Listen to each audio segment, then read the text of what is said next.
With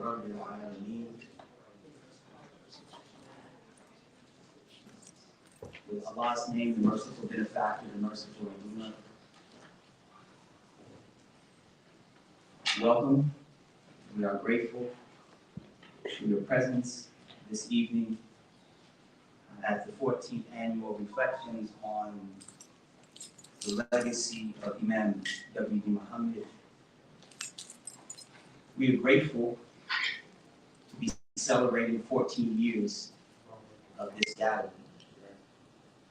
An opportunity to do what Imam Mohammed asked of me as a young man back in 1999, 2000, somewhere around that time. I believe in Harvey, Illinois. Many of you all know Imam Darnell Kareem, his wife Gloria.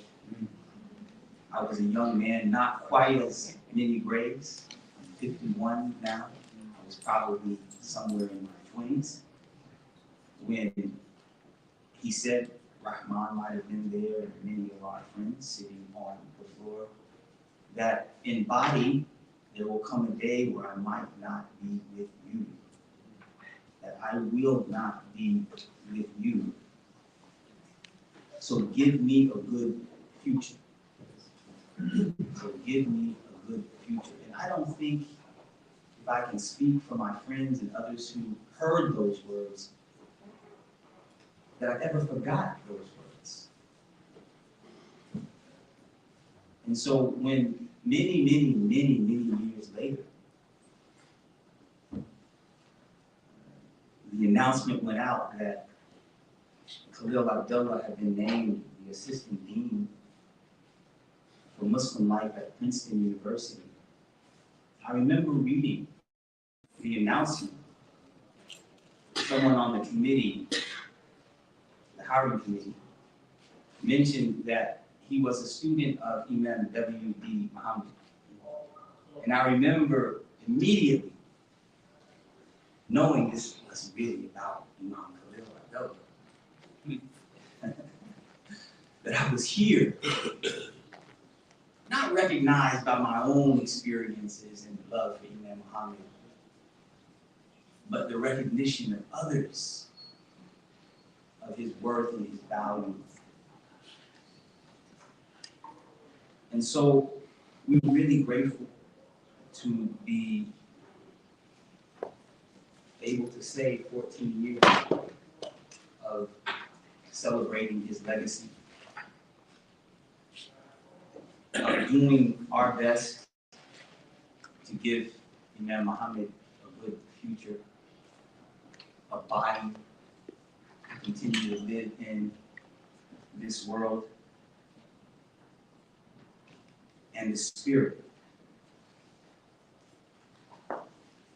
We're celebrating 14 years, but what else is this day? What else is this day? What does this day recognize? October 30th.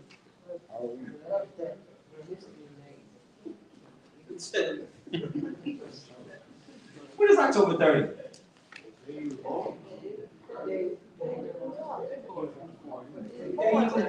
It's his birthday? Yeah. October 30th? His daughter is here. I always need to, I learned to check in with Layla before I start making bold statements of it.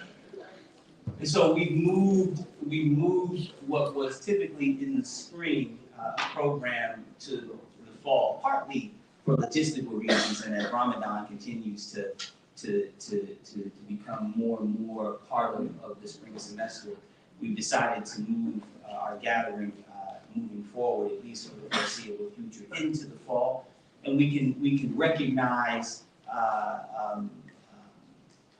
this history and our story around October 30th, around that time, and feel special because of that. We also had a street naming. I'll let Imam Sharif talk more about that. He was in attendance, and many of you all were there. The street naming of Imam Mohammed in Atlantic City.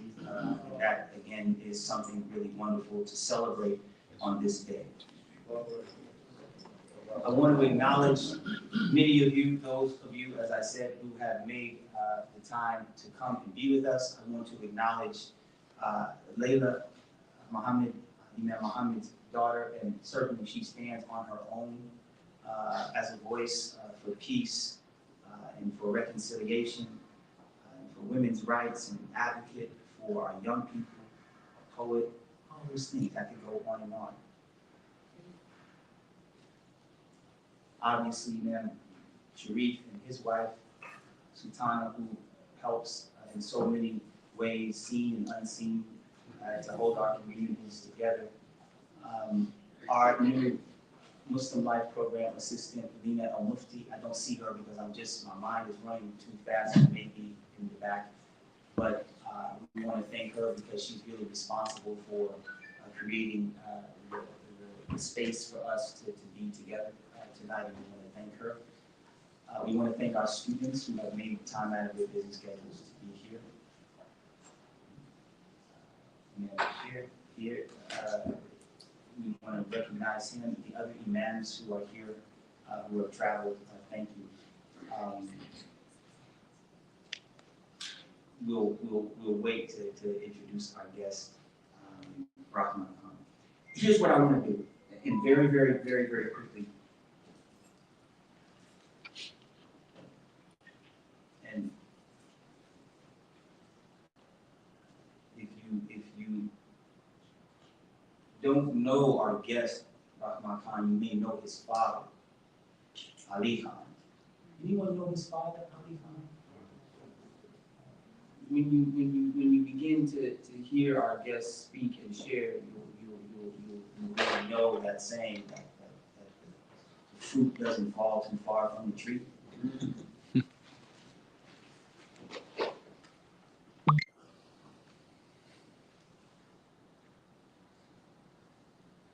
Since I've been here the past now 3 years, I've shared with some of my friends how I feel like Yusuf in the Quran. There's a story of Yusuf where he finds himself at some point with the resources of the kingdom at his disposal. He has access to the resources. And I often feel that way, that after being sold into slavery and all that experience, that somehow Yusuf finds himself in a position of immense privilege. And it's how he used that privilege. And in the spirit of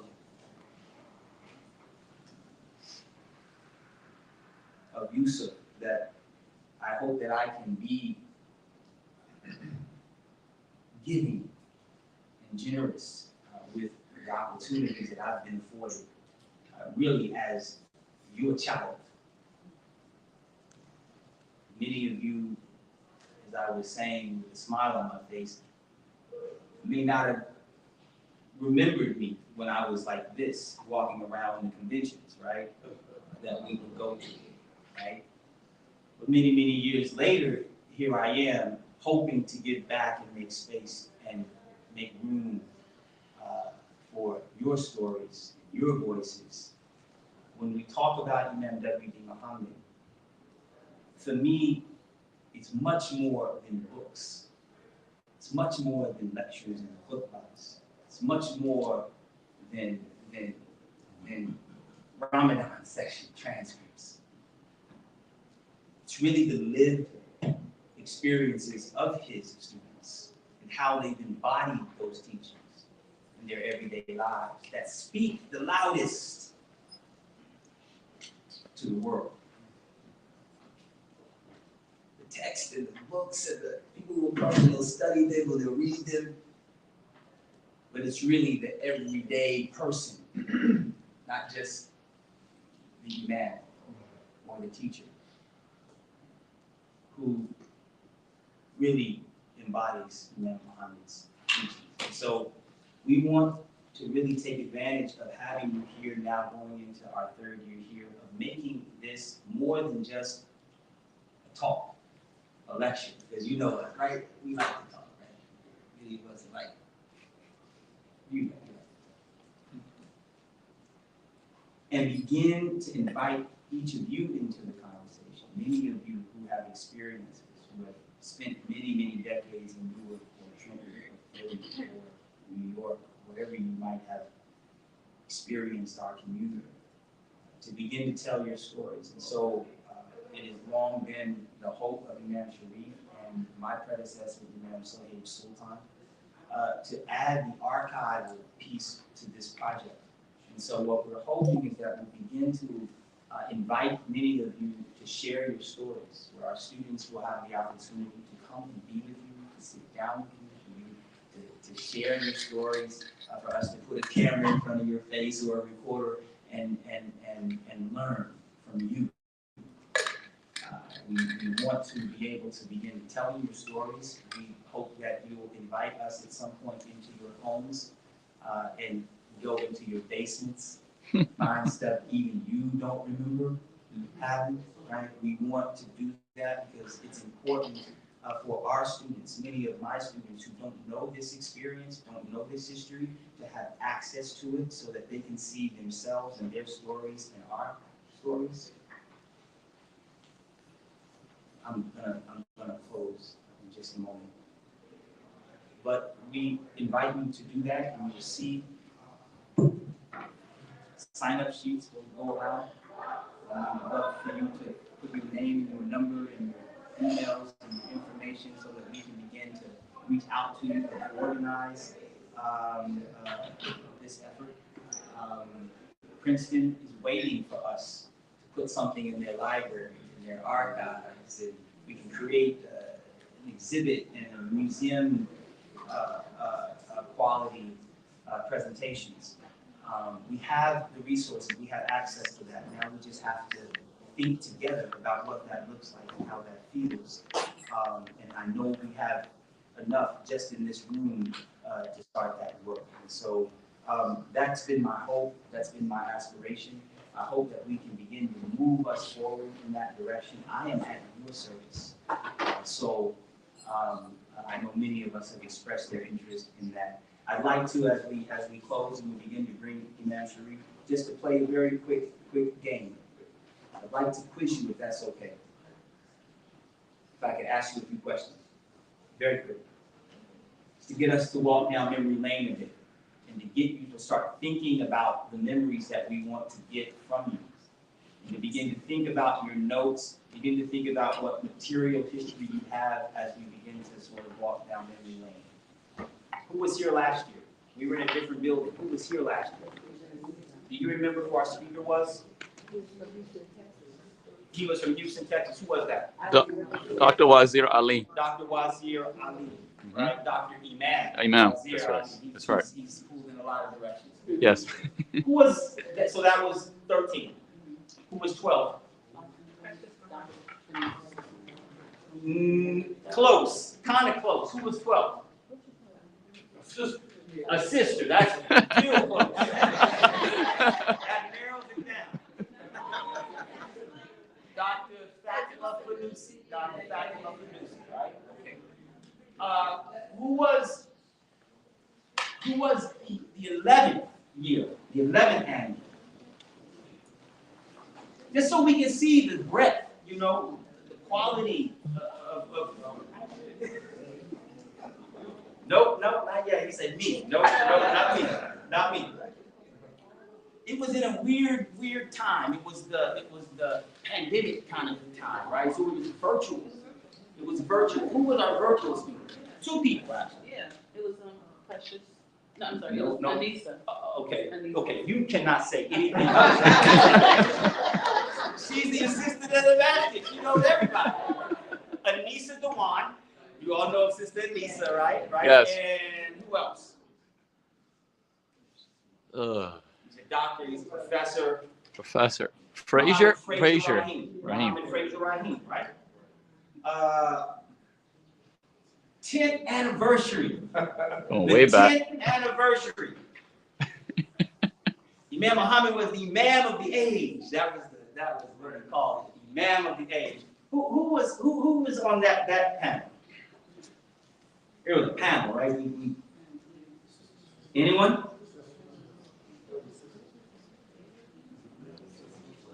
I'll name some. Donna Austin, Dr. Donna Austin. Okay, right? Who was at Rutgers at the time? Right? Dr. Donna Austin. It's the interfaith. It was sort of interfaith, yeah. Chaplain Kaiser Aslam, who is now at Rutgers, he was at Rutgers, right? Who else? We can name just a couple of others. You went on that one? No, Dr. Fanusi was actually on that. Fatima was on that, right? Peter Oakes, big scholar in what we call scriptural reasoning, right? Was on that from the University of Virginia, right? And Talat Sultan, Dr. Talat Sultan, Imam Sohail Sultan's father, who came up with this idea. And he's still living. I was with him just a month ago. We were spending some time talking about this talk, this lecture. Number 9. I'm going back. Going back to 1. Number 9. The night Daniel. No, we've been doing this. I want us to recognize that we have to keep this going for another 15 years. Alhamdulillah. 9. Yours truly. Yours truly. Now I'm not sure. Now this is where I'm depending on you all now, right? Number 8. That was the women's, right? Who was on the women? Sister Layla, Zarina, God rest her soul, Zarina Shakir, right? See, now listen, when I say we need to get your stories, we didn't get Sister Zarina's. She passed away, and she was full of stories. You see the urgency? I'm from the Atlanta Masjid. That's she had a memorial. We need these sorts of things, right? I grew up in the Atlanta Masjid. Every other week, I look at my social media IG, and there's a janazah for some. You all know. And I'm not. So we had Aziza Dara, right? She was right. Lisa Mahdi, right? Number 7th year. Imam Wazi, Dr. Wazi. So me and Dr. Fanusi have been here a couple of times, right? Who else was before that? Now 5. Imam Rashad out of Atlanta, right? He was a little younger at the time. Just like me, he's still young. Okay? Who else? Sister Aisha Muslim. She was a guest, right? She was a guest. And then who else? Sister Tony got all the answers, man. She got all the answers.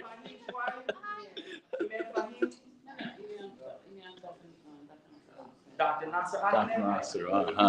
Dr. Nasser Ahmed, and then Imam Fahim Shoaib. And the very first speaker that we had was we're going to get to the second one. The second one was Dr. Suleiman Yang. You'll be pleased with him. Yeah. My graduate students, if you don't know Dr. Suleiman Yang, look him up.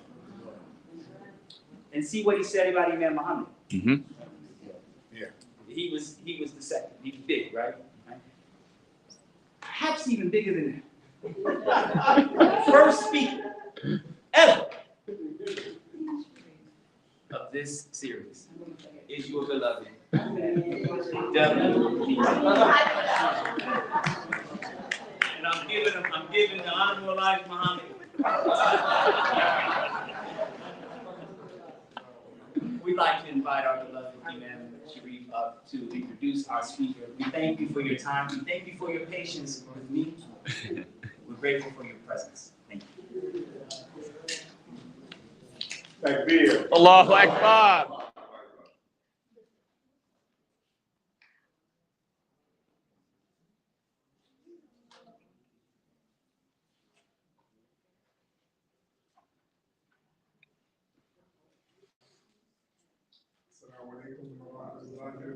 Wa alaikum assalam.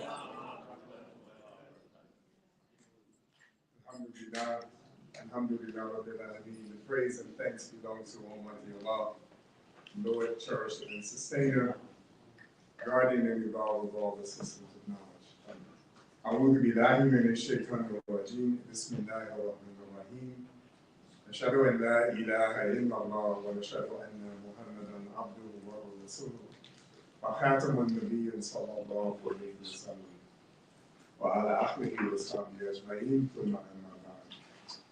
Dear believers, brothers and sisters, it gives me a pleasure, an honor, and a privilege to be with you on the 14th annual Legacy of Imam W. Mohammed.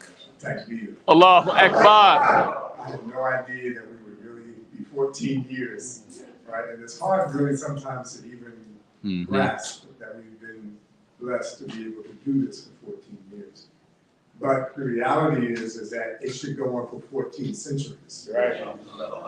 Because the reality is that Imam Muhammad is a man that the American public, not just Muslims, but the American public should know this man. They should know more about the man that had so much to do with the transformation of how al-Islam is perceived in the United States of America, because he affected the way people saw this religion.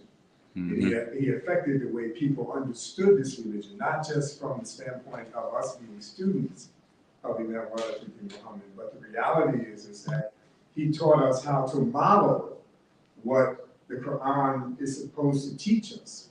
And that's the beauty of understanding the beauty of Imam Muhammad, the fact that we know that when Lady Aisha, may Allah subhanahu wa ta'ala be pleased with her and grant her paradise. Amen. When she was asked about the character of Muhammad, the Prophet, praise and peace be upon him, she said, have you not read the Quran? She answered it with another question by saying, have you not read the Quran? And then she went on to say that his character was the Quran. Well, I stand here tonight before you and let you know that we have been blessed, those of us who were in the company of Imam Muhammad, to see the reflection of that same kind of character in him.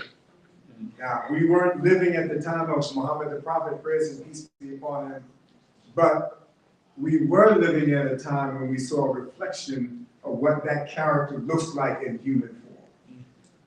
Now, some of you may not necessarily be able to grasp that, but those of us who understood and stood by Imam Muhammad and sat with him and listened to him and saw how he explained what Allah was revealing to us, and at the same time explained to us what the value of understanding Muhammad the Prophet meant to us.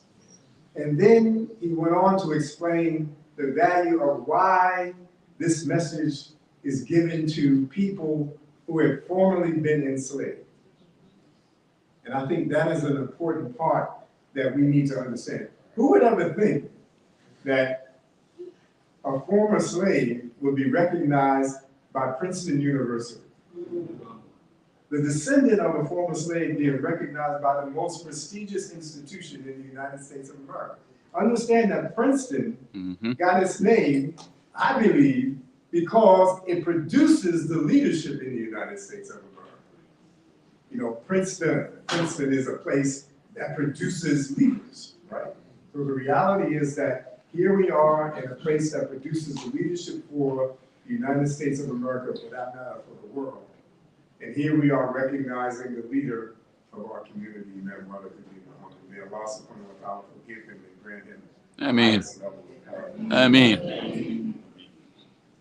You and I have come through a long experience, and I just want us to sometimes think about all of the lessons that we've learned in our experience together.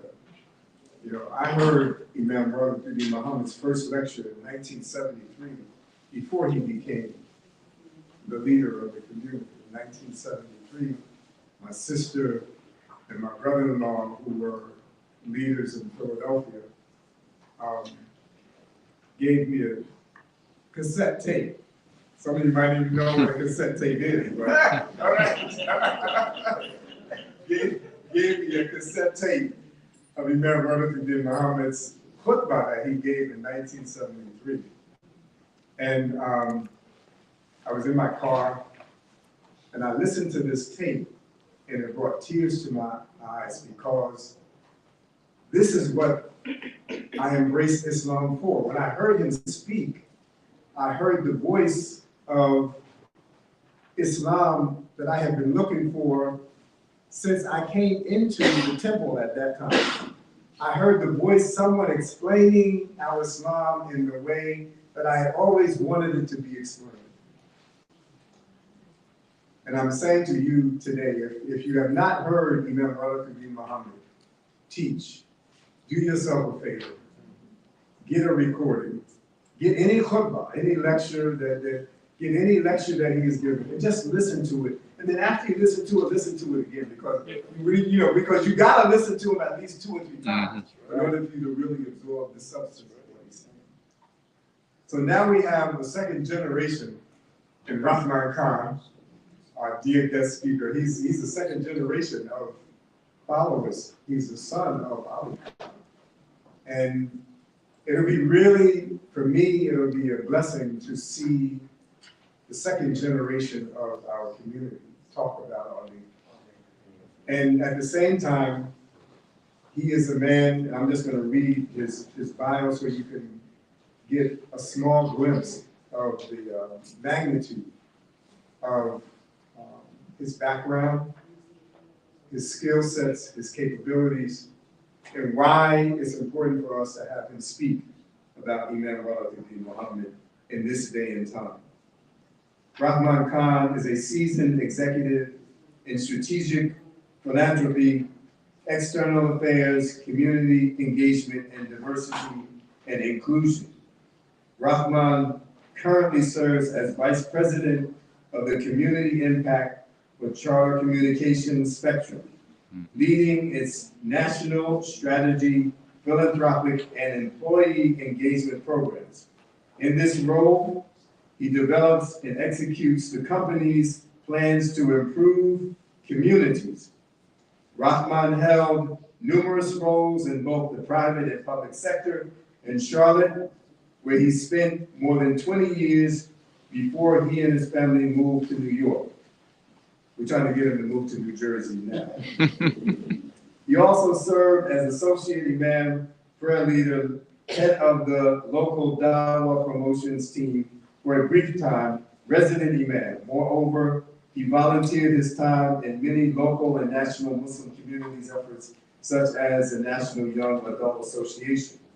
One of the highlights of his career was the founding of the Good Works Media Group, where he executive produced and hosted a TV show about giving back to the community.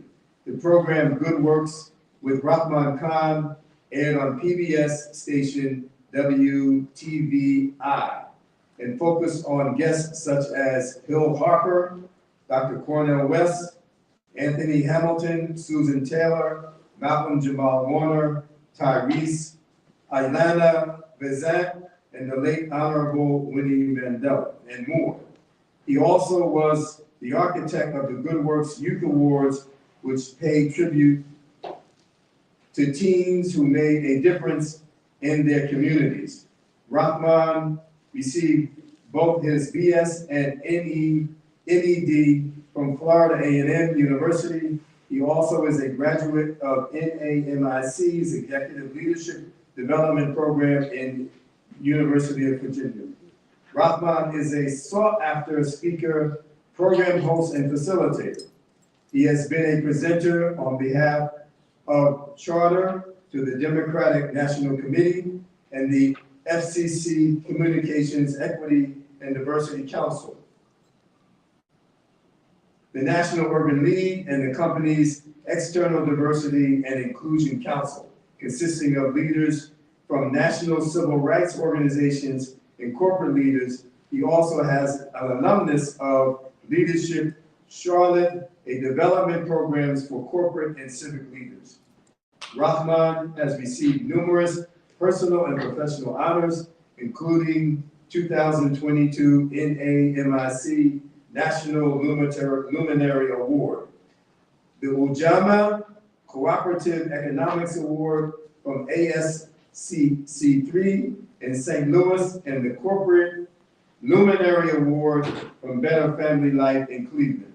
In addition, he has been recognized with the 2020 inaugural CUP Tech Catalyst in New York and Distinguished Leader and Advocate for Change Award by Man-Made Foundation. Please welcome with me and join me in bringing forward our dear beloved brother, Rahman Khan.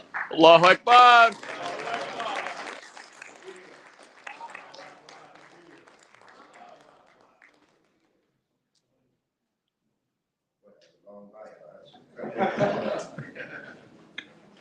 All right.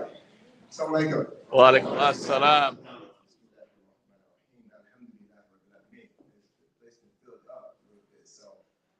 We'll start again. Assalamu alaikum. Wa alaikum assalam.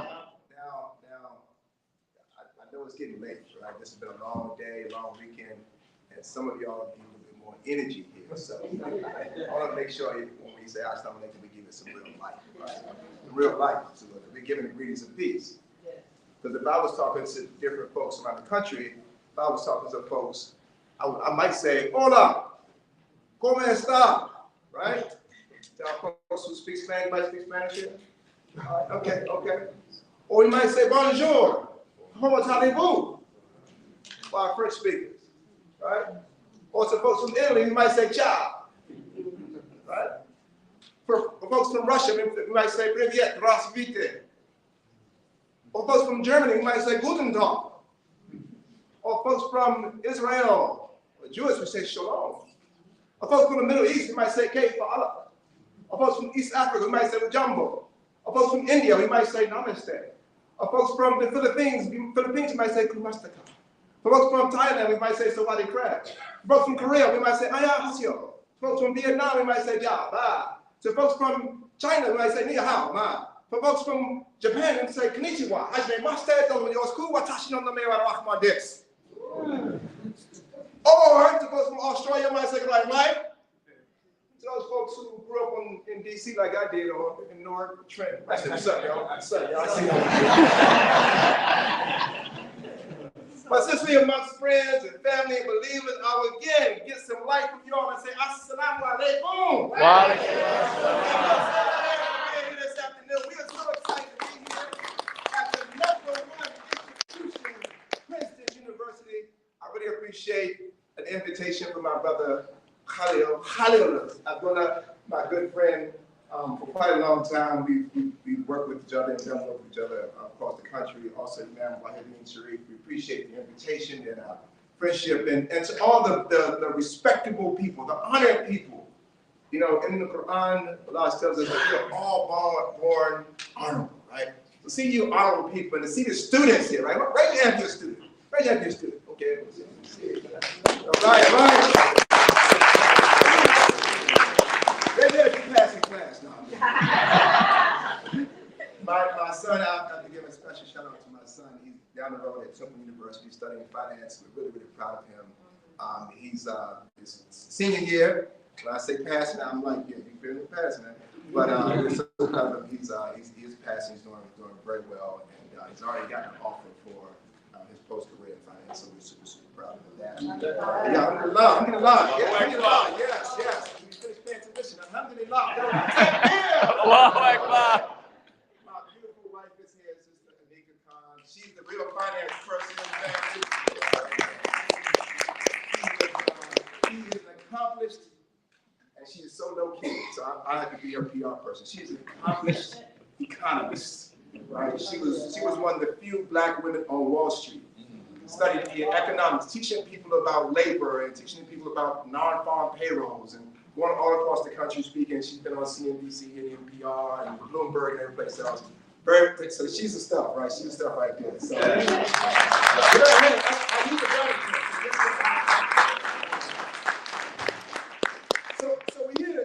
about our beloved leader, and again, this Office of Muslim Life program here at Princeton University.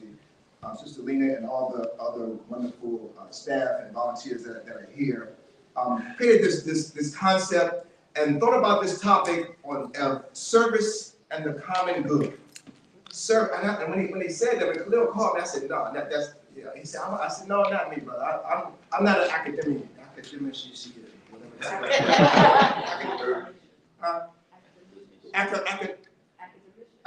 See, I told you. Academician. I'm not an academician, right? I went to school and studied school and got a couple degrees, but I am really proud to be here at Princeton University. It is such an honor to have a brother like Khalil Abdul. Let's give him another hand. And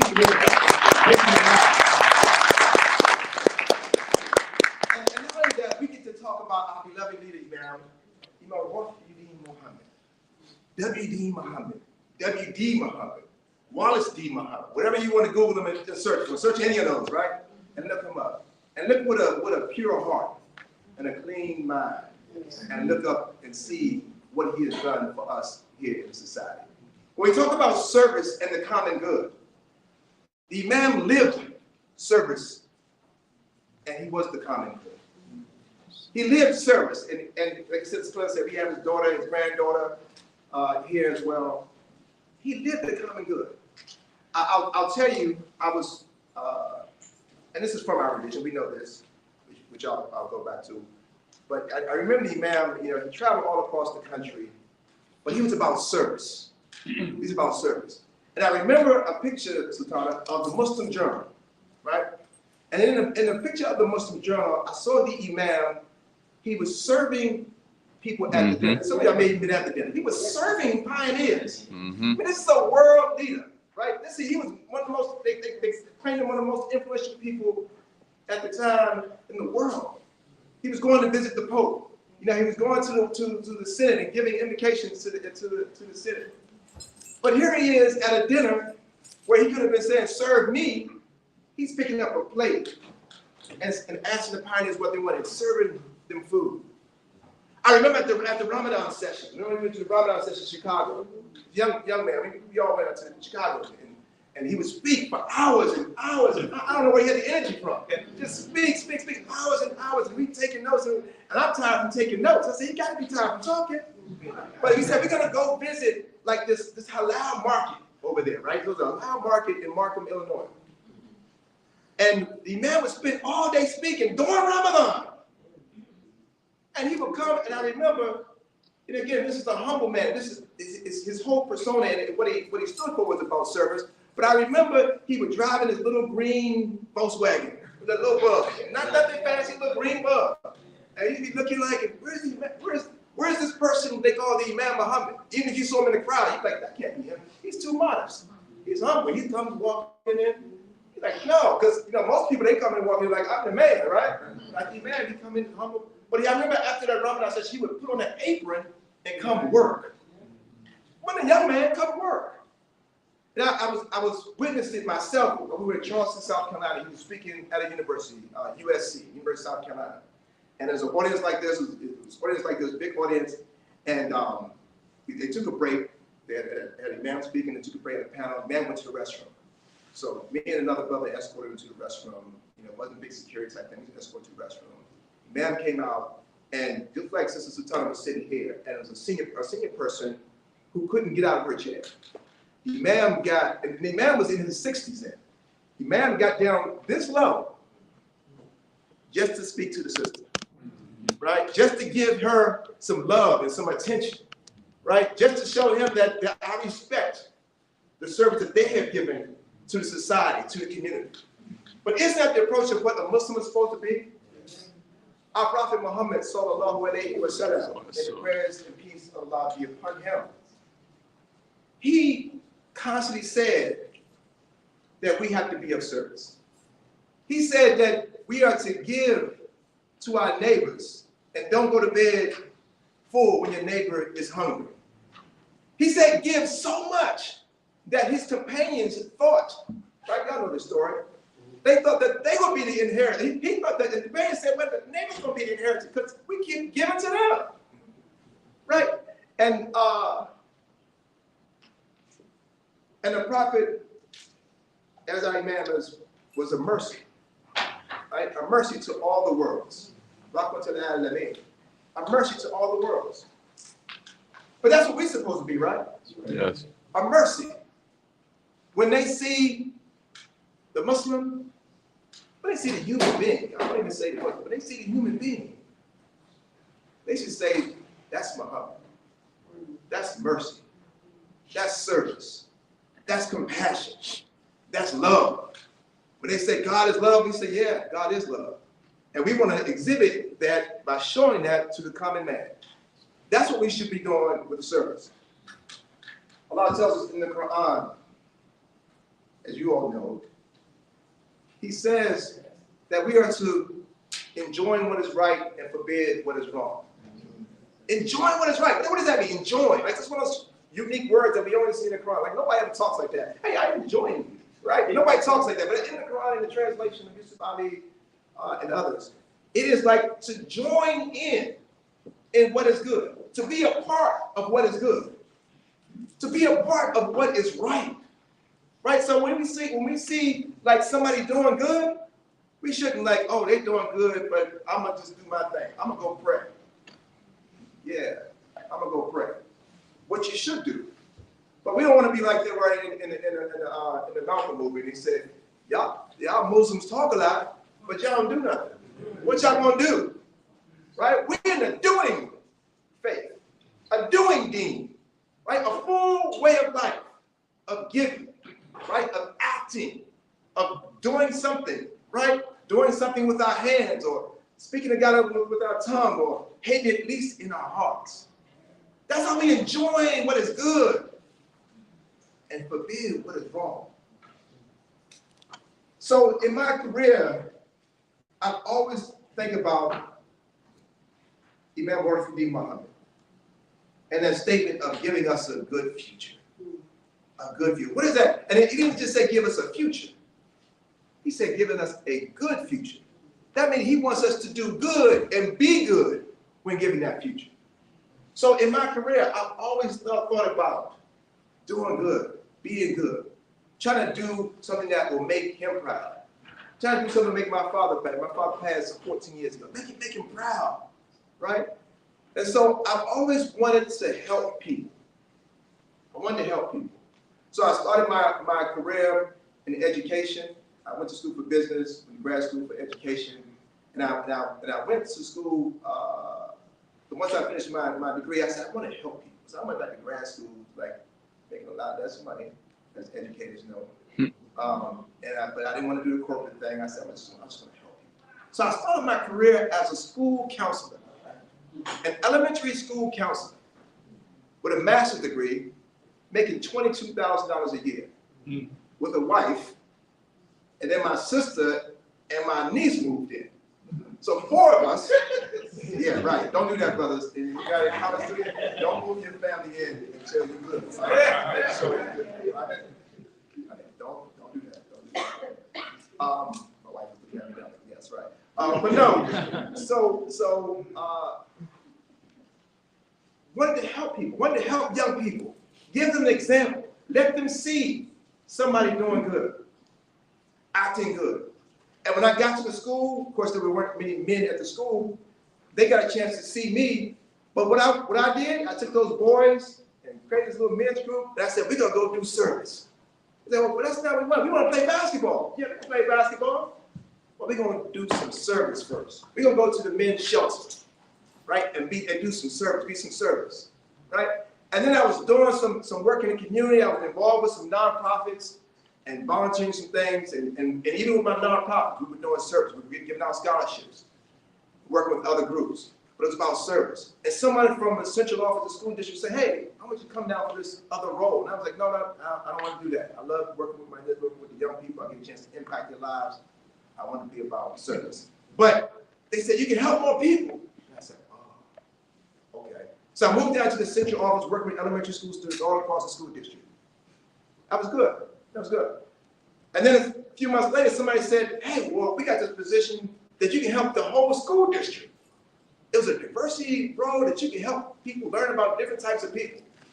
And I said, no, I'm good where I am. You can help more people. I said, oh, okay. okay, let me make a change. So I went and worked in this person's office for a few months, helping more people. And then one person said, we want you to do a TV show. I don't know how to do TV. But no, I know talent, I know people, you should do a TV show. So I did a TV show called Diversity Matters, got a chance to talk to people about doing good. I even had Muslims on there, I had all kinds of people. I was producing, I didn't know what I was doing. I was producing the show. Did that for 5 years, and the show was running everywhere. People started seeing that. And I was working in the central office, and then this corporation came around and they said, oh, we want to pay you more money and to be able to do diversity work in London. I said, pay more money? So I left to go to a corporate day because the remit, this company was huge. This company was the 12th largest employer in the world. They had 425,000 people at the time. This is before Amazon and some of these other ones were super big. They were based all across the globe.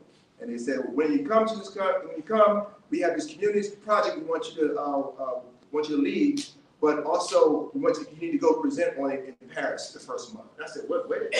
You want to go present in Paris? Oh, okay, yeah, I guess I can do that. So, but it's about service and serving other people.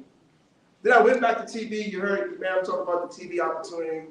And here's the kicker. This is not about just me. It's not about me. It is about service and getting people to do more.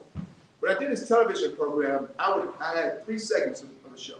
Producing the show, I had producers, directors, editors, videographers.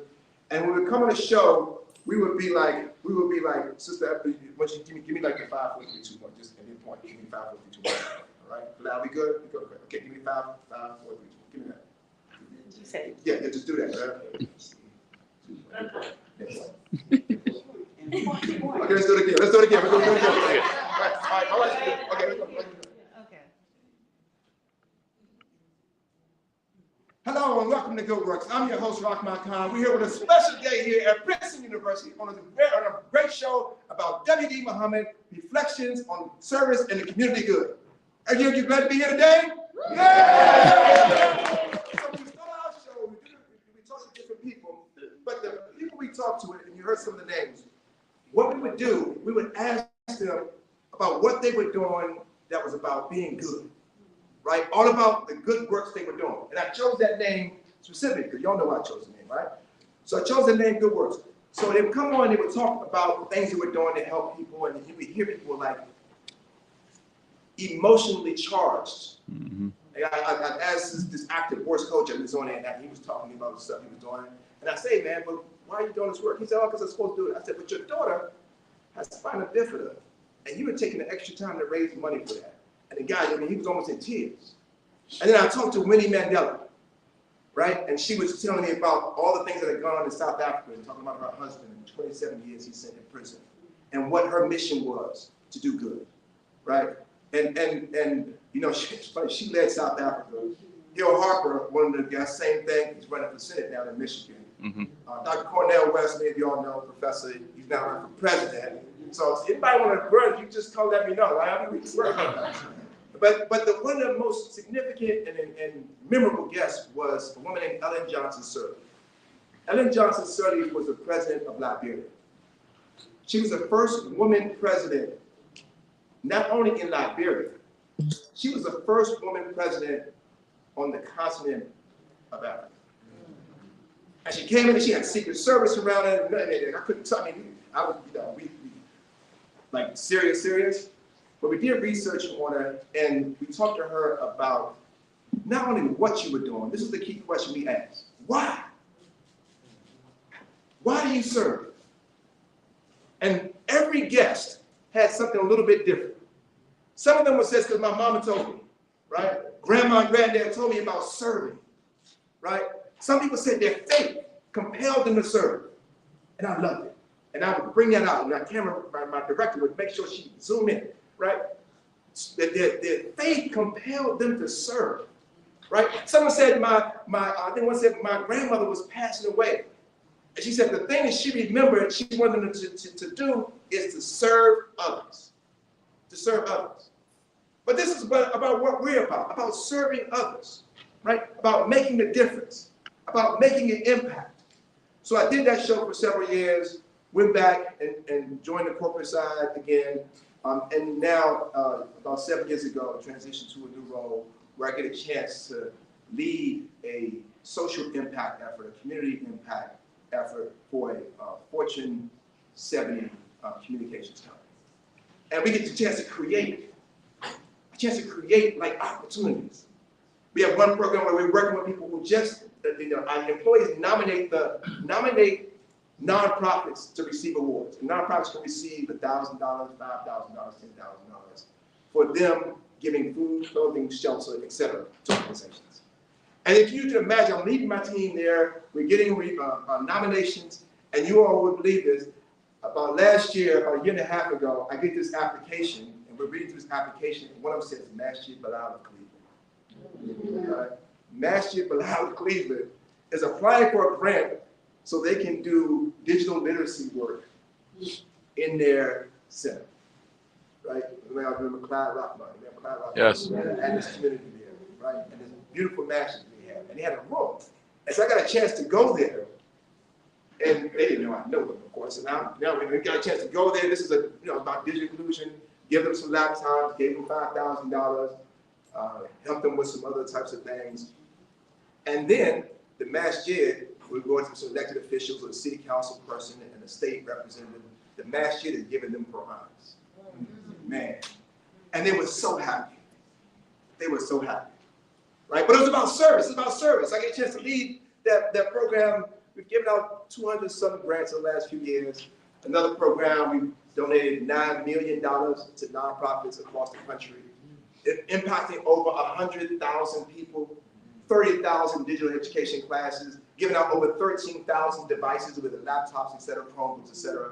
And then we had to come up with something new and different. We were working on houses in the community, and had to come up with something different. So we came up with a program, and I had to go all the way to the CEO and say, explain why this is important, wanted some resources, some finances.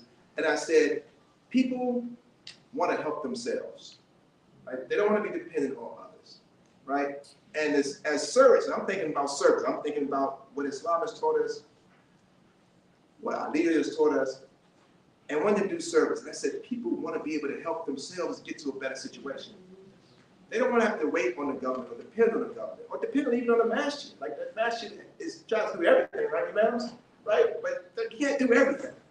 I said, so these nonprofits are out there, these unique community centers that don't get a lot of play, they're in local communities. And we created a program to support 100 community centers across the country. And I had asked for some money, and I was like, I know, this is new. Our program, I just started, I started back in 2016. That's why I moved up to New York. And this program, we ended up getting $30 million. So the past couple of years, I've already started giving out some of this $30 million to local nonprofits. We give them like $50,000 chunks, give them revitalization work, money for job training skills program. We bring out volunteers, 30, 40, 50 volunteers to ascend on the place. We give them laptops, devices, smart boards, desks, chairs, and internet service. I work for a company called Spectrum, Charter Communications. This is the second largest cable, mobile, video, internet company in the country. And we get a chance to give out internet service complimentary, right? And sometimes we even ask them if they want to give PSAs, like public service announcements. But this is because I was in a position to be able to do this and had the support of my wife, my family, my community, but also because the leadership, Imam Mohammed, has instilled in me what Allah has asked us to do, to be of service. To be of service. Believe me, when I asked these folks on the TV show why they did what they did, some people even said it's in my DNA. It's in my DNA. My wife studies genealogy now. And she looks at kind of where people come from and the different makeups and things like that. But having service as part of your DNA, yes. Isn't that what a human being should want to do? Like Muslim, right? One who submits himself or herself holistically to peace, to Almighty God. But one who wants to give service because it's in their DNA. It's in their genes, right? When they grow and develop from a child to an adult, they already thinking about how can I do service? Where can I do service? So I'm talking to the young people now, the students. Don't wait to do service. Here's what happens that I've seen, and I talk to a lot of interns, young people. They say, all right, when I get paid, when I get that bag, yo, I'm gonna be able to give back. When I get them dollars, when I get that faloose, when I get that money, that dinero, when I get that, I'm gonna be able to buy this and buy that. I'm gonna buy my mama a house, then I'm gonna give back to the local community. No, that's not the way it works. You don't wait to give back. Make it a part of your DNA. Ask Almighty God to send you opportunities. What does it? Ask God to send you opportunities to give back. Why? We know as Muslims all the blessings we get. Charity is one of the pillars of our faith. Right? We don't even have to question the obligation, the responsibility, and really the opportunity. The opportunity. God gives us an opportunity. Almighty Allah says, which of the favors of your Lord will you deny? If I'm going to give you an opportunity to give service, to have faith and good works, as our scripture says, as well as the scripture that came before. The scripture that came before says faith and good works is dead. Martin Luther King, he said this, and I don't think he made it up, but he said it. Service is the rent we pay for the time we spend here on earth. Muhammad Ali, the great boxer, Ali Boumaier, he said the same thing. Service is the rent we pay. Martin Luther, the reformist, he says you can't separate faith and works. It's almost like trying to separate light and heat from fire. It can't be done. So you say, I got faith, where are your works? Where's your good works? Where's your giving? Where's your service? Where is your desire? Where is your interest? Where is your attitude to want to give back, to want to serve, to want to be a full human being, standing up, upright, right? Isn't that in Qiyam, our upright, Hanifa position? We want to be upright by putting your hands out, right? Our prophet said the hand like this, meaning the hands that gives is better than a hand like this, right? Everybody gonna need a hand like this sometime, right? Matter of fact, we're gonna be having hands like this, asking God for help. Our prophet's name, Muhammad ibn Abdullah. May prayers and peace of Almighty God be upon him. His name, the son of Abdullah. He was the son, listen now, the son of Abdullah, right? But we know his dad wasn't around when he received revelation. Abdullah, which means what? Servant. Right? Some say slave, that kind of give me a little itch, but servant of Almighty God. Right? So we want our name to be Abdullah. Allah says that's the best name. Ar-Rahman, which he calls himself. And then Abdullah, servant of the one who creates us. Servant of the one who sustains us. Servant of the one who gives us life in an evolutionary way. Who doesn't stop giving when we think we had enough. He continually gives it. He's Ar-Rahman Ar-Rahim. Right? The giver. Isn't that what we should be striving for? To be of service. To want to be that beacon of light. The one that when our family needs us. Families have rights over us, right? Families got rights, right? They call it. They want something. You gotta give it to them. Not maybe all of it. You gotta give them something, right? They got rights. The community has rights. The earth has rights. Right? So when we toxifying the earth, we're going against what God wants. We can give service to the earth, right? We can give service to this earth, not putting poisons in our body. Even though I like that fried chicken sometimes, right? You gotta think about that. My wife don't eat cooked fried. We don't eat fried food that much. That's like the sneaking machine out there, right? But we got that fried food. I'm just kidding. Well, that fried food, right? The service. The service, right? Serving our bodies, serving the community. That's what we should be striving for. Imam Mohammed, he believed in service so much that he had this big global organization. Went through several name changes: American Society of Muslims, Muslim American Society, World Community, Al-Islam in the West. These different names over the years. And then finally, I'm getting away rid of all that. All these names of these different organizations, get rid of all that.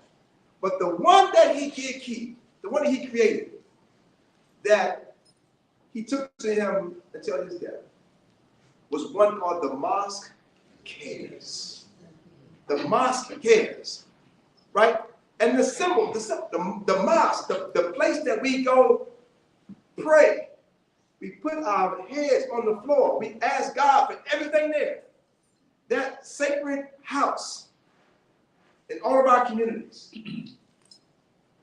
The mosque cares. And it's not just caring, it's about action. So he created it to help give service to the community. And I've heard stories, right, about Imam Muhammad. Many, many stories. And I don't know how many are totally true, but I do know he was a giving person. A giving person. And the stories I mean like he would personally like write checks or take money out of his pocket and just give to people, right? Because he cared. He would have people all across the country that he was writing checks to. That he was reaching out to check on them. They would write him letters, and sometimes they wouldn't even ask, is what I'm told. But because he cared, and he wanted the Mosque Cares to be a leader in this space, he would continue to give, right? So even in our annual contributions, right? Mosque Cares is a 501c3. I always try to take some time out of all the different charities and things people ask me. I need to give some money to the Mosque Cares, right? Because it's about giving to the community. It's not about creating all this other stuff. It's about giving back to the community. And that's what we should be standing for. Imam was kind in his words and his spirit. He was a person of service. When I was starting the television show, I saw him, I spoke to him, I said, Imam, I'm starting a TV show, and it's going to be on PBS. And I said, if Kevin Smiley can do it, I can do it too. And he said, yeah. Well, even better. Man, you know what that did to my spirit? Right? The Prophet Muhammad says, even a smile is charity. A kind word is charity. Removing something harmful out the street. Don't you know we get benefits for that? That's service. Service to our communities. So I'm going to close with us reminding us of our opportunity. Not like get the bird. We look at it as a burden sometimes. I talk to my son. Like he got a lot of stuff to do, a lot of stuff going, right? Don't forget to serve. Don't forget to pray, and don't forget to serve. Right? These college campuses are great, right? You got everything that you want on there. Right? All the teachers here, all the information here, all this other stuff that's here. Don't forget to pray, and don't forget to serve. That's an opportunity for us, dear believers, dear families, dear friends, dear respected folks here at Princeton University. We have a wonderful opportunity. Let's look within ourselves and think about how we can serve, how can we be of value, how can we be of help, how can we be of benefit. The prophet said, the best of you are those who are most beneficial. Let us be of benefit to all of mankind. Muslims and non-Muslims alike, let us be of service, let us be of benefit. And I'll close with aloha. Adios. Hasta luego. Sayonara. And assalamu alaikum. What's up?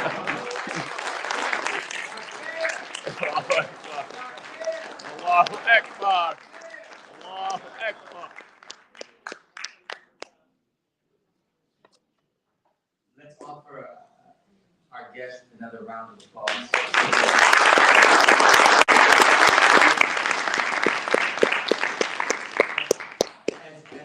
As big as those words were on the introduction, man, I don't think the intro does justice.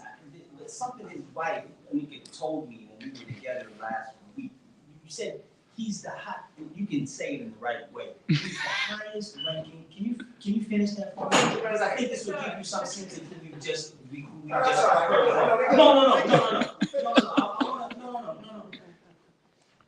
There's only two highest ranking African American male at the company. So there are two African American males that are the highest ranking, and Rahman is one of the two. Allahu Akbar.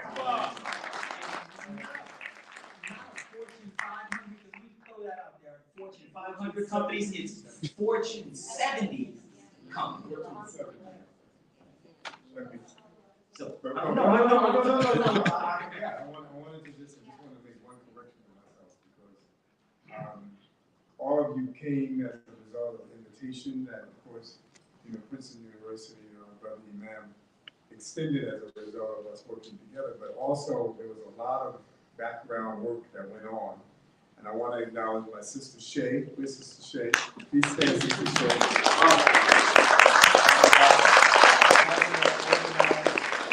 Coming down, and thus coming down, and also Brother Jamal. Jamal may not be here. We want to make sure we give the kind of credit that is deserving of those people that do the work, inshallah.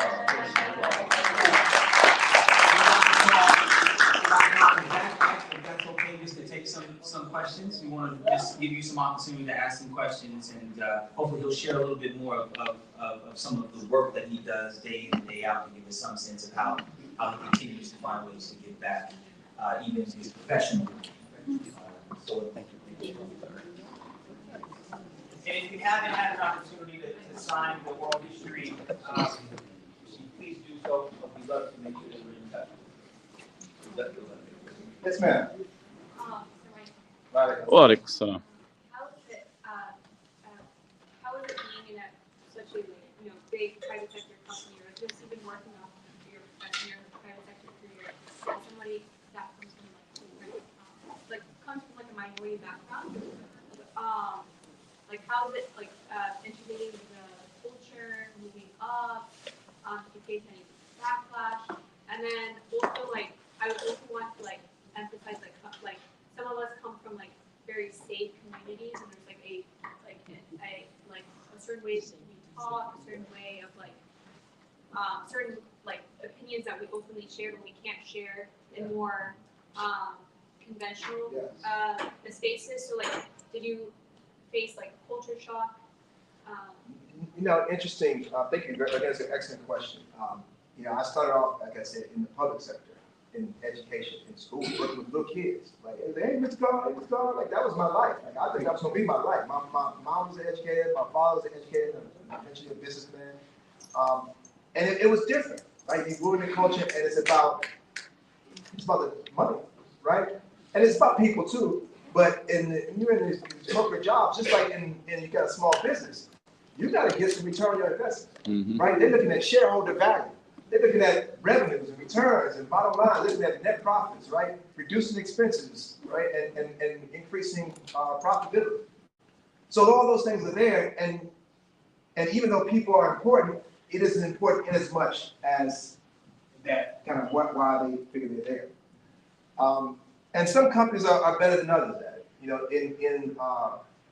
In the early 1970s, there was a philosopher. I don't call him a philosopher, but some people call him a scholar. Milton Friedman that said, "Look, business is only in business to make money."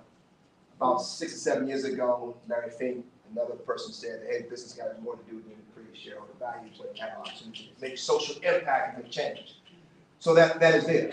So, but as far as within the company, there are challenges, right?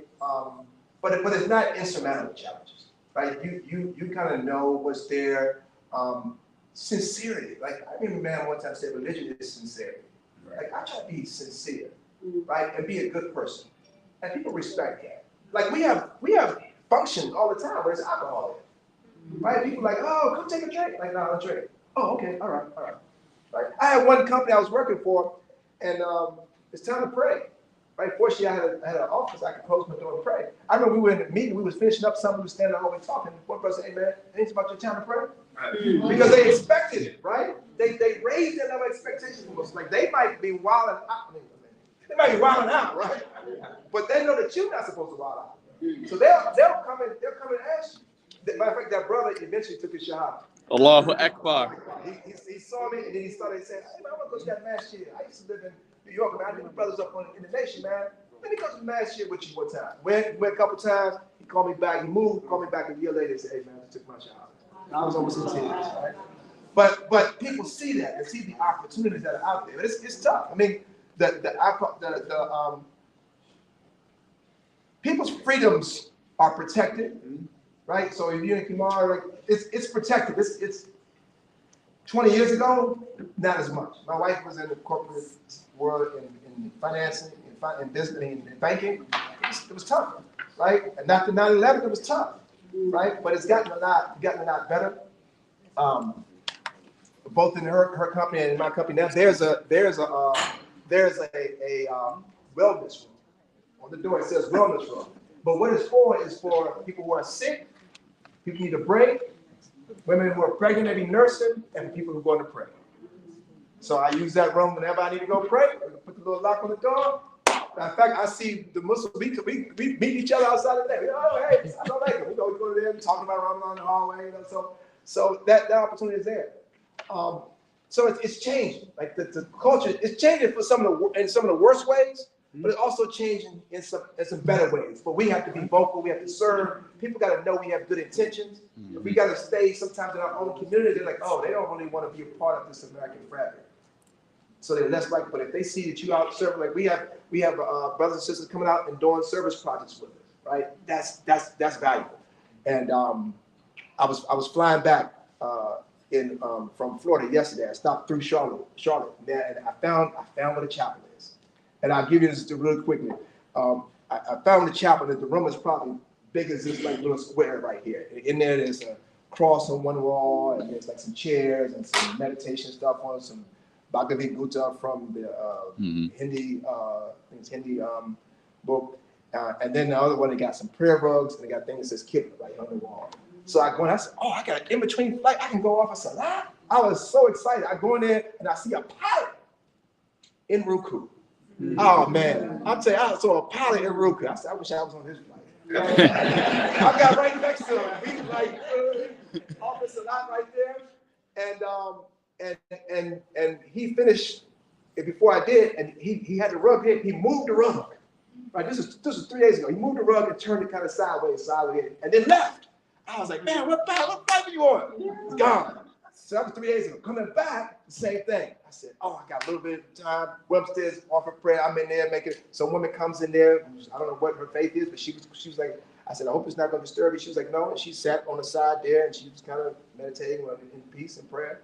And I offered salat there, and when I finished, there was a guy who came in, and I see he was praying behind me. So I took my rug and put it right there for him, and then I left, right? But I'm saying that because the society is changing. Because what? Because they see us out there more. They see us being part of this American fabric because we're contributing, right, to the American fabric. We're identifying ourselves with all that is good. And we spend money, right? We went to the big thing. We spend money, right? And they don't want to disappoint that. And so the opportunities are growing and rising. So we got a lot to be thankful for. We continue to be sincere. And inshallah, Allah will bless us. Long answer, but yes, sir. Wa alaikum assalam. One of the first things I noticed when you came up with a little. Yes. Is there a quote there that you wanted to share with us? I might have said it. I try to remember, but I think I got it all. I had some different stuff on there, but I think we're good. Yeah, yes, sir. But no, I think Martin Luther King, Martin, Jay-Z. No, I think I got them all. I think I got them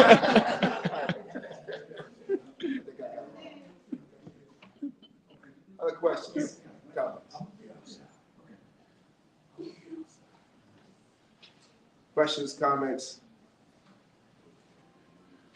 Just thank you for sharing. You're quite welcome. You're quite welcome. Look, this is look, we get blessings, right? This is an opportunity for us to get blessings. So as much as, it's like Tyler, it's reflective. Like giving, but we also receive it. So I'm proud to be here and, with my brother and friend here. And look, I was in Florida this weekend, and I was telling people I'm going to Princeton and speak, and they looking at me like, you know what?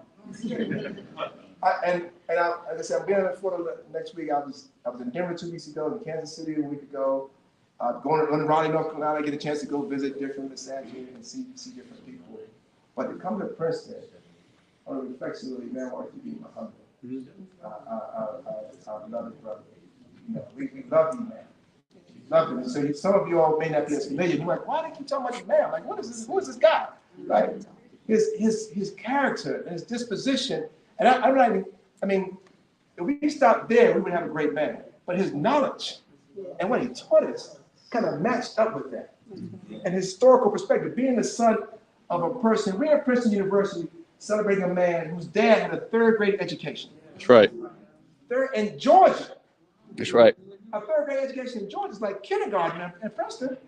Right? Third-grade education, and this man went to the highest of the highest place, speaking at the Vatican in Rome and all across the country, and in universities all across the country like this. So the value of the word here and lifted us up, right? His dad lifted us up and gave us insight and opportunities and courage, and it helped us with our faith. Man, we have a lot to be thankful for. Yes, sir, Bilal, and then another question here. Assalamu alaikum. I have a question about the role that the Muslims play, especially our community in this history, in media, as you have been in media, and in lieu of what's going on internationally across the world, nationally as well. What role do the Muslims play in delivering sober media? You just said it, brother. Delivering sober media,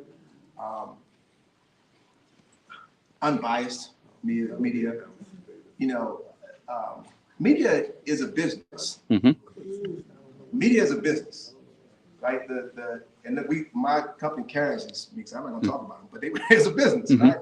And some things are sensationalized, as we know. Like you get coverage of certain subjects, and you get not coverage of other subjects.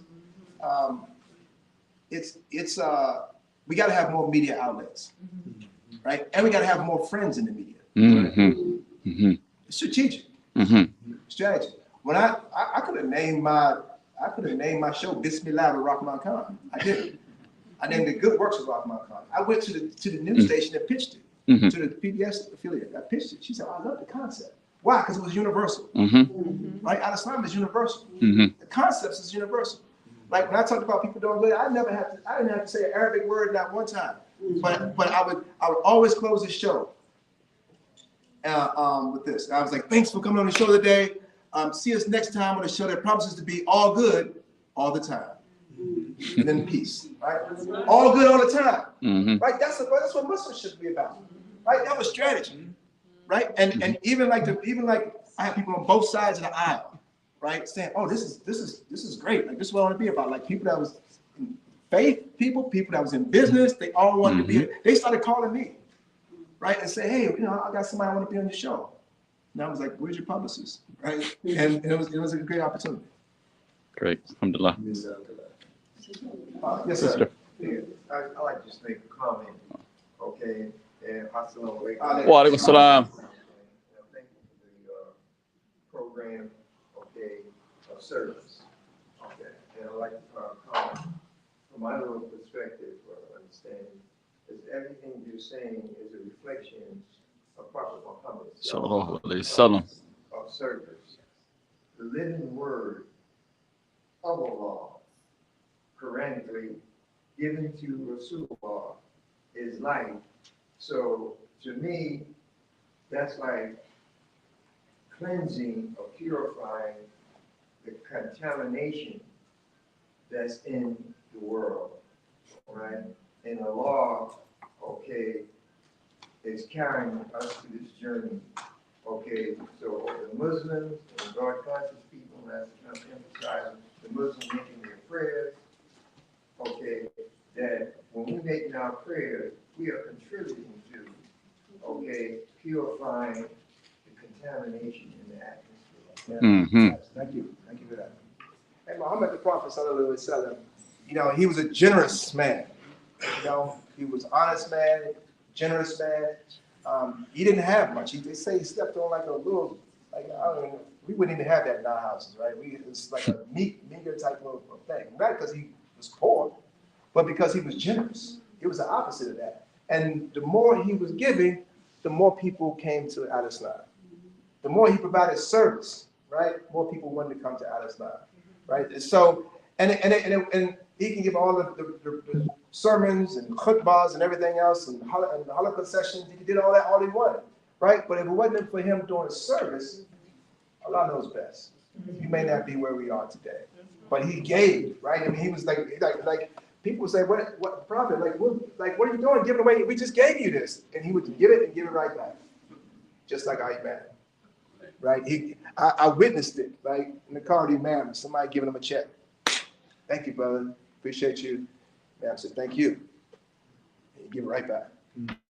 Right? Because he wanted to be of service when he did. Yes. Yes, ma'am. Okay. Yes, ma'am. Yes, ma'am. Okay. So in a political climate where African Americans or other minorities are being dehumanized and are being subjected to a lot of discrimination and everything like that, a lot of students want to speak out, right? Right. Recently with Gaza, Arab or other minority students want to speak out. But then there are consequences. Law position being revoked, being doxxed, being put on certain sites and stuff like that. There's this philosophy of get yourself in a good position, comfortable position. For example, if it would be academia, it would be tenured, right? And then you can speak out, right? So what are your thoughts now that you're Interesting. Yeah, I don't feel like I'm out. I feel like I'm like the average person. I get people come to me and they say, can you mention me? I'm like, can you mention me? Right? But I don't feel like that. But the higher you go, the more people will listen to you. But that don't mean you have a voice. Like everybody has a voice, and it don't have to be loud. You can be, hey man, hey brother, let's go to lunch, right? And influencing, here's what I'm hearing, right? One of the things I used to do to get people to say stuff, if I want to carry out a message, I would ask a question. So even on the show, it was about me questioning. I'm a better questioner than answerer, right? Because I ask people to say something that I know is going to bring out some important information. So, hey, what do you think about, the African Americans not having opportunities here? Or what do you think about these killings in these local neighborhoods? Like, what else can we do? Right? So it's not like, you got to do this, right? Hey, why do you think 8,000 Palestinians were killed? It's not playing dumb. It's, make sure I get this camera. Not playing dumb, but is asking a question. Right? It's asking people to get them to, they may not have the response right then, but it gets them to think. It gets them to think. Right? So that would be my thing. Everybody has a voice. Mm-hmm. Again, and sometimes it's the loud voice. Some people don't march. Some people don't protest because they don't have to. They pick up the phone. We saw this, right? And not just this recent situation, lots of situations. There are some people in this country that don't protest. They're not out on the streets marching. That was our way, right, historically. But why? Why? Because what? Our voices weren't heard. But why don't other people do that? They have alliances. They have alliances, right? They have access. right? They got, but the money gives them access, right? Mhm. The respect gives them access, right? But we also got money too. We're not poor, right? But we don't always quantify our resources, right? People don't know what we have, right? We're not using whether it's our electoral power or our business power, our collective power to be able to say, look, I got 100 people over here that I'm just not happy about something. Can I come talk to you about this? Right? And again, don't, and I'm not saying don't protest. I'm just saying that there are other strategies that other communities use that they're not out there in the street. Right? Being able to pick up the phone and call somebody and say, hey, look, we're not pleased with this. That's that, or here's what I'm thinking, or I got a question about something. Can you help me understand? Right? Well, it's a very important word. Sometimes we use that in corporate life. Help me understand why this email came out and it went to everybody that it wasn't supposed to go to people. Right? Because somebody's going to answer that. Right? Help me understand, like, why do we have a place for the 25 Muslims here to pray? We got 25. I know we got 25 Muslims in this company. Tell me why we don't have a place to pray. Like, is it? Like I come from diversity, DEI, like, and wait for them to give an answer. Well, we don't have I mean, is it? I mean, because and then it's not like I know we believe in the value of the human person. Like I know everybody's valued in this company. I read the value statement. Right? I seen the mission statement about our values. I respect everybody. Like I just want a place to pray for 10 minutes. Tell me why. Like we got a storage room over there that's got number boxes in it. Like can we just get a place to pray? I just want to be closer to God. I want to serve God and be a better human being. Right? That language, like that language, like that simple language that can open the doors for all of us. Right? So ask a question. So thank you for that. Good question. Yes, sir. Yeah, I want to make a comment and thank you Yes, sir. very much for your presentation and your work also. What can other people who are doing things or like to do things to serve others, what could they do in connection with you? How could they connect with you to get better ideas and input as to better their position to help? Yeah. This probably is contrary to probably what you all probably think, but I'm actually low key. Like I try to stay under the radar a little bit. Like I've been around for a long time. My family is in this community for a long time. But I try to stay somewhat low key. But I'm always open to talking to people and helping people. Like if I had a I would say a wish, but a prayer, it would be we would have like a service collective, like where the Muslims would say, we want to focus on X. It don't matter what X is. And then in every city, at the time of year, we would all focus on X. We all focus on X, whether it's hunger or homelessness or breast cancer, whatever that X is. Like we're going to unify this one day throughout the year and be undeniable with our strength in service. And giving resources, time, we come all out and we go out to a service project. We stop for the service project to pray, get back to it, and just give. Can you imagine the impact that way? We're not asking for nothing, right? Don't go like, if I do this, you'll do this, right? No, just to something so that would be like what's our service collective? The president, all the presidents, started with George Bush, gives out like volunteer service awards, lifetime achievement awards, President's Committee on Volunteer Service. I mean, I think all of us are doing things, right? All of us are doing things. But what we say in the corporate world a lot of times is what gets measured gets done, right? How do we quantify that? And we can and just imagine us saying, like, we contributed 20,000 volunteer hours on May 16th. I'm throwing out there. On May 16th, we contributed 20,000 volunteer hours, 15 cities around the country to help feed the homeless. Can you imagine like the media presence we would get? Talking about media, can you imagine like the you know, they might not come, right? Because it's like, well, you know, unless you got some controversial. Mm. But some will. Some, yeah. Right? Some will. And they would say, this is what they're doing to impact, right? We're not protesting. We're not mad. We're about giving. Because this is what our religion gives us this opportunity for.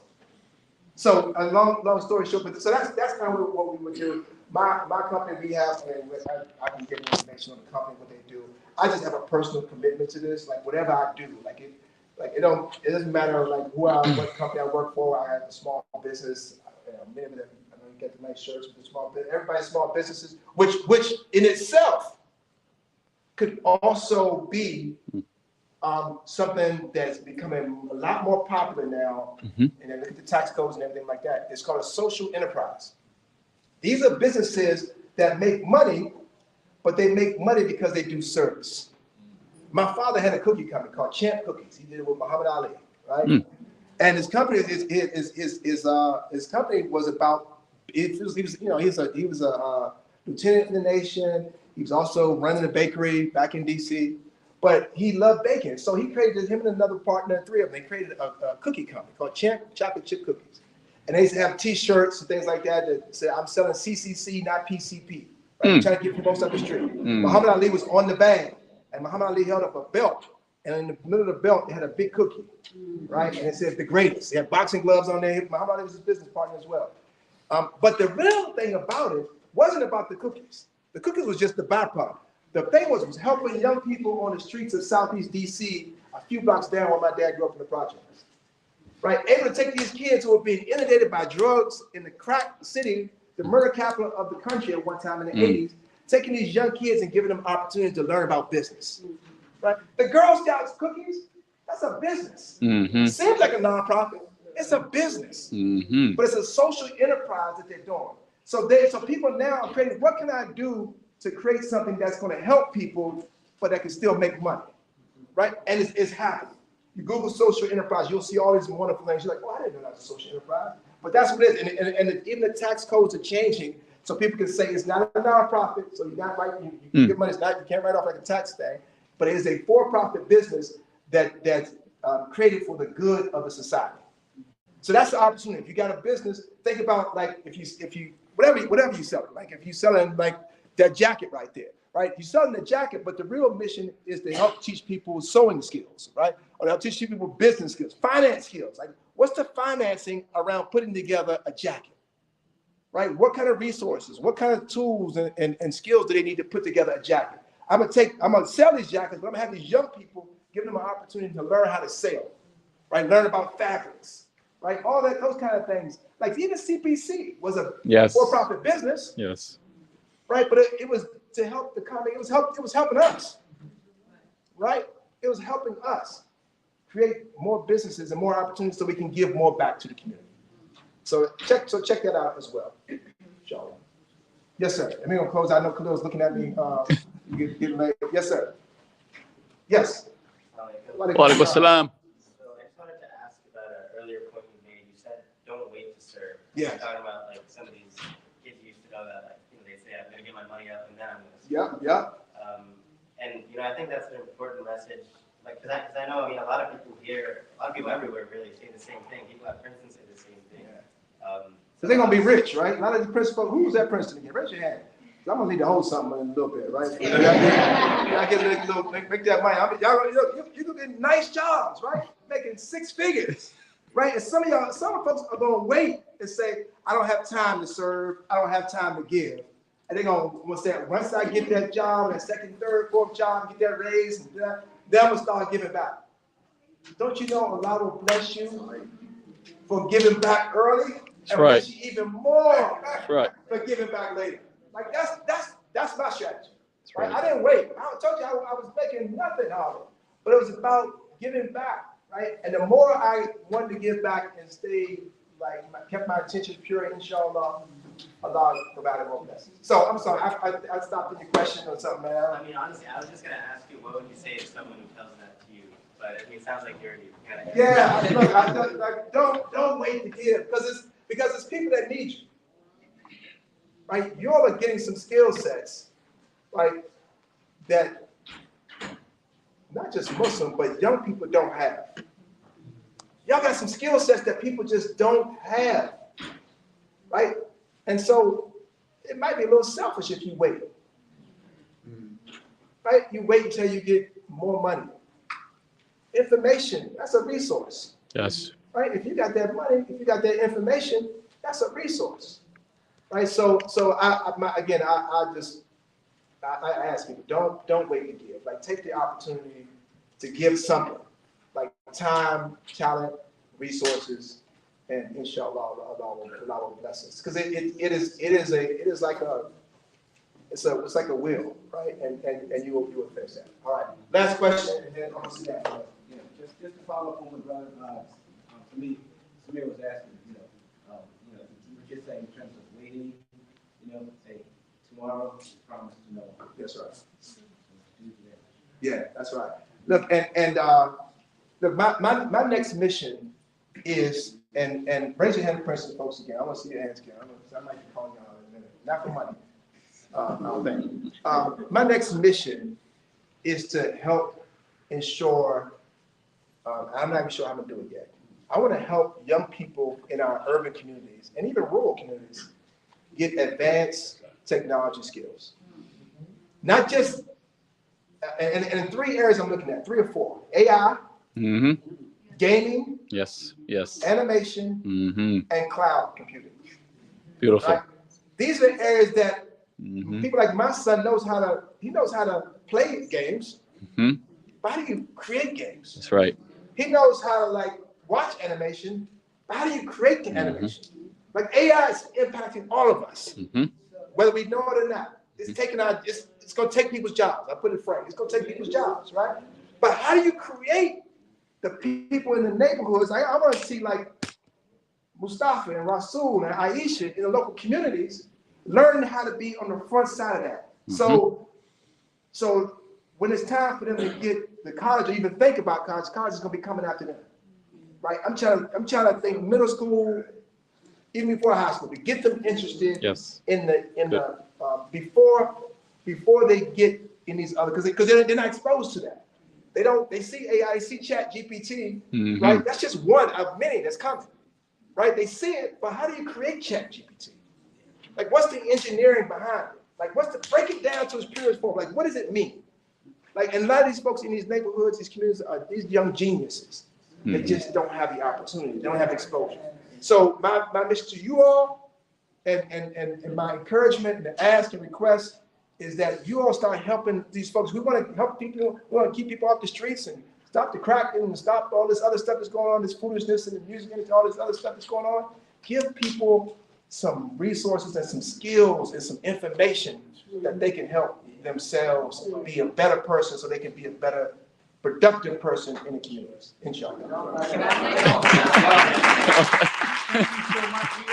I see that there are some other hands, and we want to hopefully we'll be able to just ask individual questions.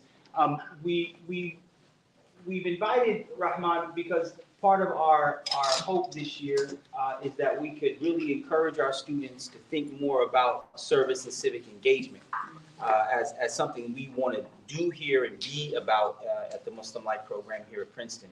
Part of that, and this continues to speak to the influence of Imam W.D. Mohammed in this area. Our next big guest that we'll have in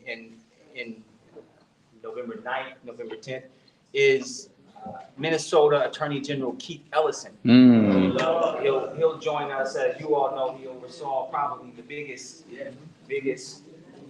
Keith Ellison. And most of us were introduced to him as sort of Congressman Keith Ellison. Yes. He's out on the Thomas Jefferson. And he is.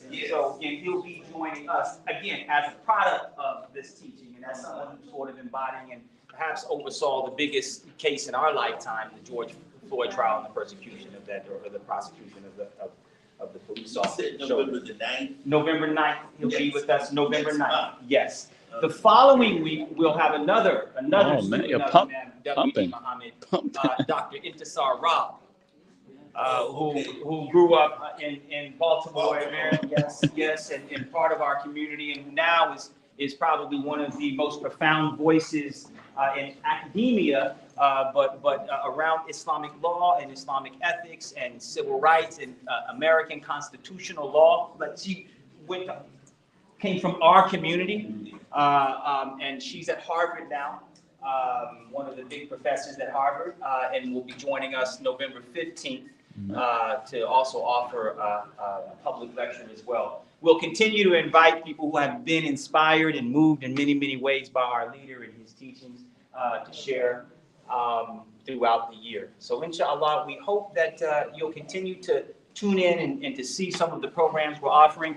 Please do not, I want this to be, please don't make this the only time you come to Princeton. We're coming, beloved, we're coming, man. Imam Sohaib Sultan started this in his Yes. wisdom 14 years ago, partly because of the encouragement of his father, but also because he wanted to make Princeton feel like home and a place that all of us belong.